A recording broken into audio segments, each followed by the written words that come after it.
Hello friends, अगर मेरा channel आपने सब्सक्राइब नहीं किया तो प्लीज़ सब्सक्राइब करें और बेल आइकन को भी दबाएं ताकि मैं जो वीडियो सेफ्टी से रिलेटेड बनाऊँ उसका नोटिफिकेशन आप तक पहुंच जाए। तो दोस्त, आज मैं सेफ्टी का डिफिनेशन बताने वाला हूं जो कि बहुत ही सिंपल है।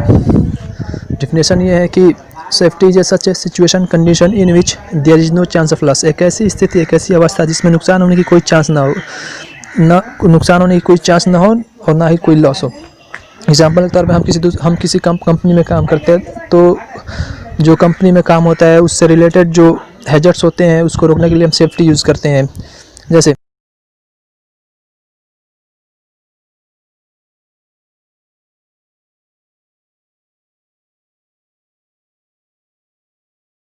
इक्विपमेंट, इसके अंतर्गत हम लोग क्या देखेंगे? Head protection, face I protection, hand protection, foot leg protection, body protection और सेफ्टी बेल्ट एंड हार्नेस। तो ये सारे जो आपके जो प्रोटेक्शन जो हम लोग हेलमेट यूज़ कर रहे हैं, चाहे गूगल यूज़ कर रहे हैं, ये सभी किसके अंदर आते हैं? पीपीई के अंदर आते हैं। नाम से ही पता चल रहा, सेल्फ प्रोटेक्शन इक्विपमेंट। कोई भी वर्कमैन या लैंडमैन के लिए क्या क्या इक्विपमेंट की जरूरी है जो उसके सेफ्टी करे, जो उसके हेड को सेफ्टी करे, जो उसके हैंड को सेफ्टी करे, जो उसके लेग को सेफ्टी रखे। ये सारे इक्विपमेंट किसके अंदर आता है? पीपीई के अंदर आता है। इसलिए ये काफ़ी इंपॉर्टेंट है। इसको समझने के लिए सबसे पहले हज़ार्ड समझना पड़े कि हज़ार्ड क्या होता है, तो और अच्छे से समझ में आएगा। तो हज़ार्ड क्या होता है? जैसे कि एक आदमी यहाँ पर खड़ा है और ये आपका क्या है? समुद्र है, और यहाँ पर एक सपोज ये एक शार्क मछली है, तो आप इस समुद्र में जाओगे नहाने? नहीं जाओगे। क्यों नहीं जाओगे? रिस्क है। अगर मैं इसके अंदर जाऊँ तो ये जो है शार्क मछली मुझे खा जाएगा, तो ये रिस्की है। तो कहने का मतलब रिस्क आ जाता है। हज़ार्ड है तो रिस्क है एक्सीडेंट होने का, किसी चीज़ का एक्सीडेंट का। तो हज़ार्ड क्या होता है? एक कोई ऑब्जेक्ट हो सकता है जिसके वजह से क्या हो सकता है? एक्सीडेंट हो सकता है। वो एक रिस्की है, मतलब उसको अगर हम फॉलो नहीं किए, अगर उसको ध्यान नहीं दिए उस हज़ार्ड को, या उसको हटाए नहीं उस हज़ार्ड को, तो हमारा एक्सीडेंट हो सकता है।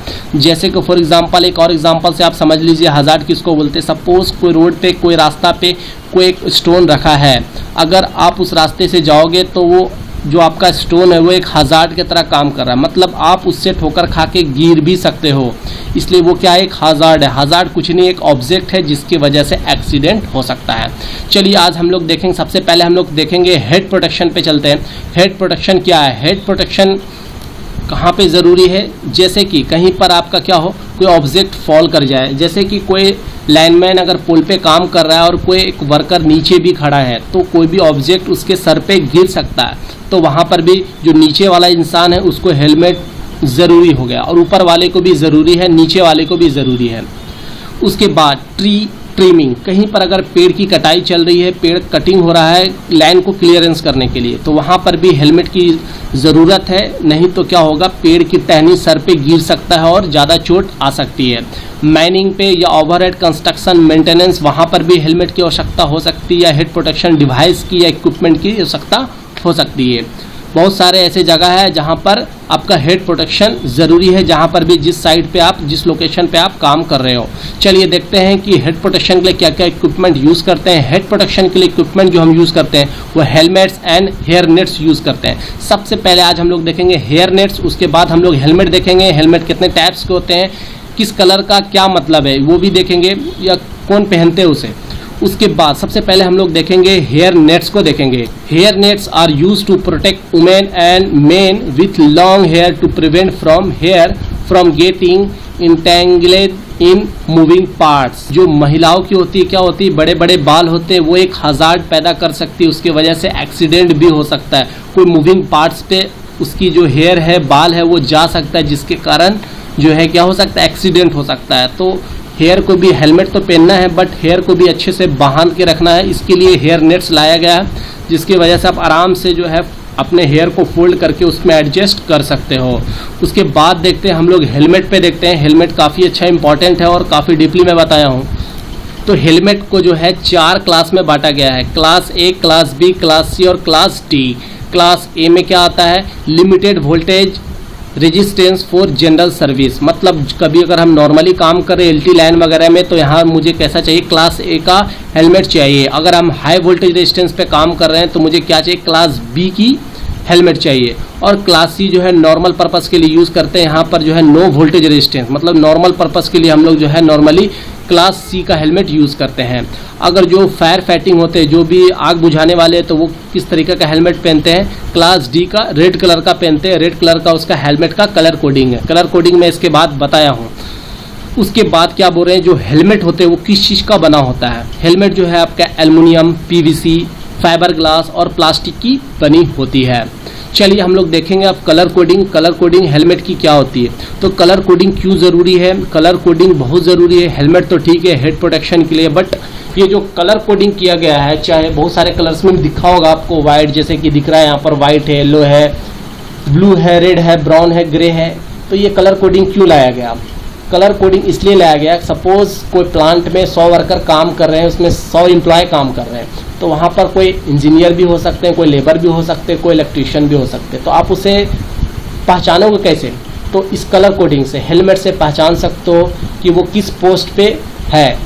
जैसा कि अगर कोई वाइट कलर का हेलमेट पहना है तो वो एक इंजीनियर होगा, या सुपरवाइज़र होगा, या मैनेजर, या फोरमैन होगा।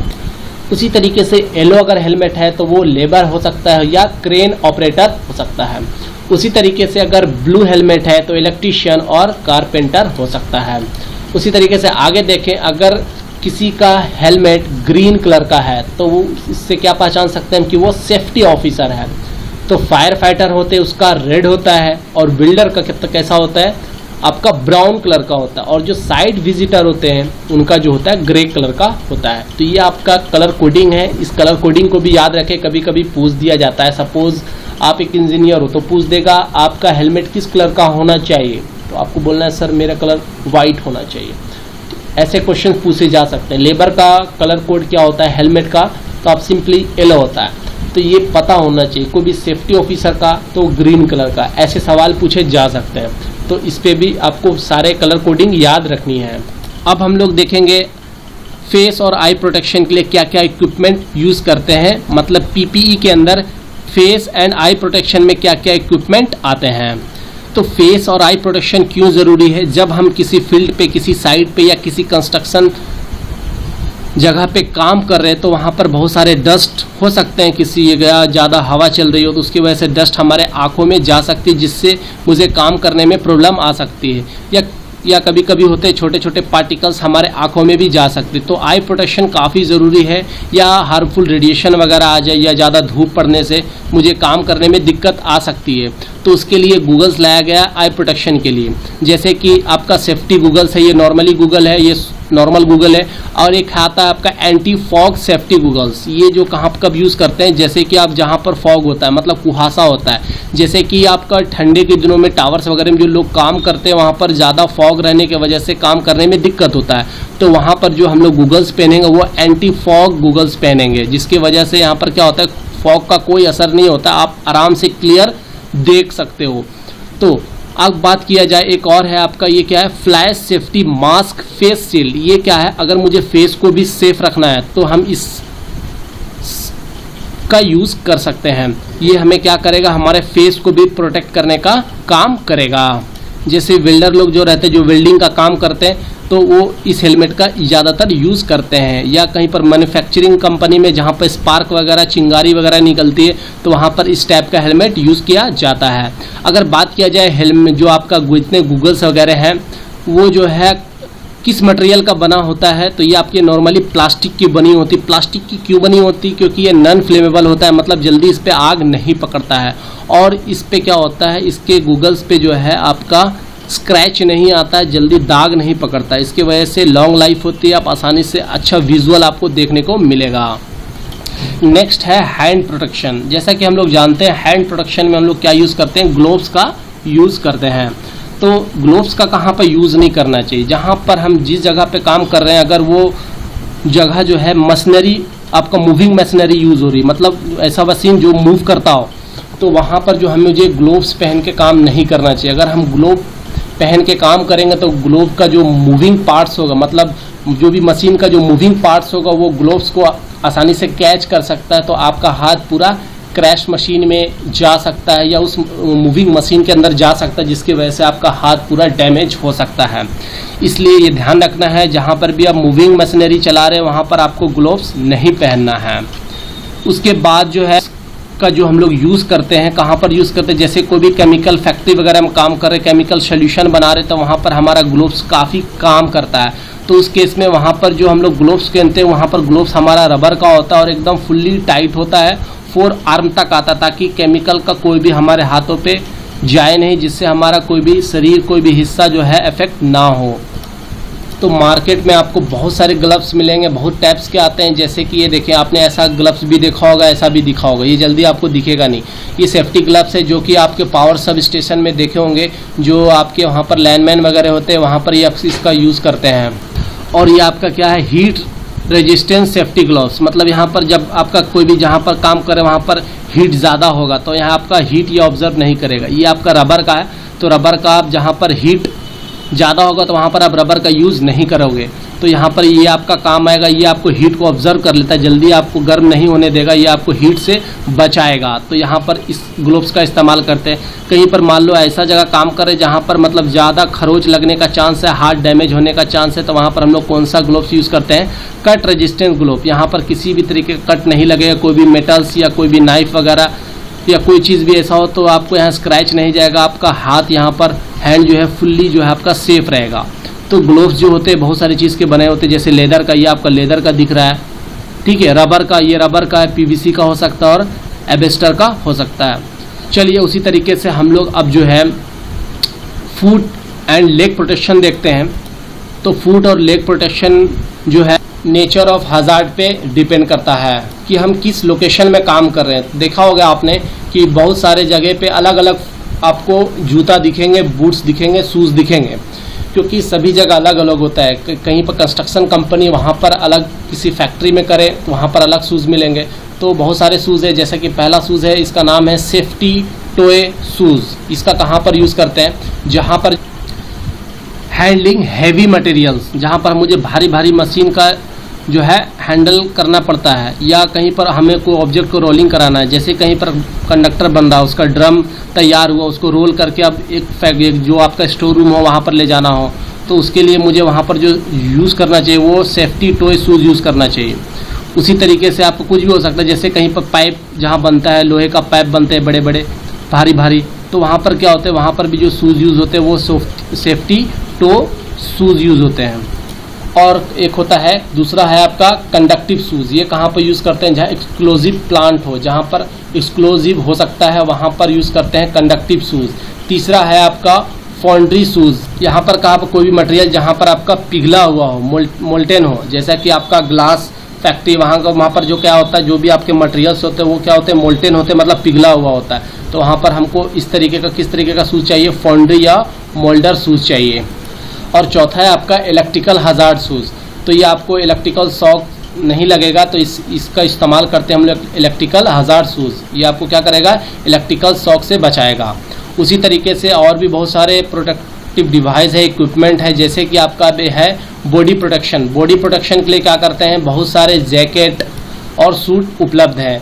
कहीं पर जहाँ पर ज़्यादा हीट का काम हो रहा है, जहाँ पर गैस है, वहाँ पर एक अलग ही कवरिंग होगा, फुल बॉडी कवरिंग होता है, कहीं पर हाफ बॉडी कवरिंग होता है, कहीं पर पैर ज़्यादा कवरिंग होता है। तो अलग अलग साइड पे अलग अलग body protection suit jacket available होते हैं। चलिए अब अगला देखते हैं हम लोग सेफ्टी बेल्ट के बारे में देखेंगे एंड हार्नेस। तो सेफ्टी बेल्ट और हार्नेस का इस्तेमाल यूज़ कहाँ पर करते हैं, जहाँ पर मुझे कुछ हाइट पे काम करना होता है, मुझे जैसे सपोज मुझे पोल पे चढ़ के काम करना है, टावर पे चढ़ने का काम करना है, या मुझे किसी पहाड़ पे चढ़ना है, ठीक है, या हिमालय पे चढ़ना है, तो वहाँ पर भी हम लोग क्या करते हैं, देखा होगा आपने, सेफ्टी बेल्ट का वो लोग इस्तेमाल यूज़ ज़रूर करते हैं। तो उसी तरीके से 3 कैटेगरी में बांटा गया है सेफ्टी बेल्ट को। पहला जो है आपका बॉडी बेल्ट, और इंटरव्यू में अक्सर ये क्वेश्चन जरूर पूछे जाते हैं कि जो आप सेफ्टी बेल्ट, कोई भी सेफ्टी बेल्ट यूज़ करें, मिनिमम हाइट कितना होना चाहिए सेफ्टी बेल्ट यूज़ करने के लिए। तो 3 मीटर से अधिक का हाइट होना चाहिए, वहाँ पर हम लोग कोई भी सेफ्टी बेल्ट का यूज़ करते हैं। याद रखना 3 मीटर से ऊपर होना चाहिए सेफ्टी बेल्ट यूज़ करने के लिए, वहाँ पर हम लोग सेफ्टी बेल्ट यूज़ करते हैं।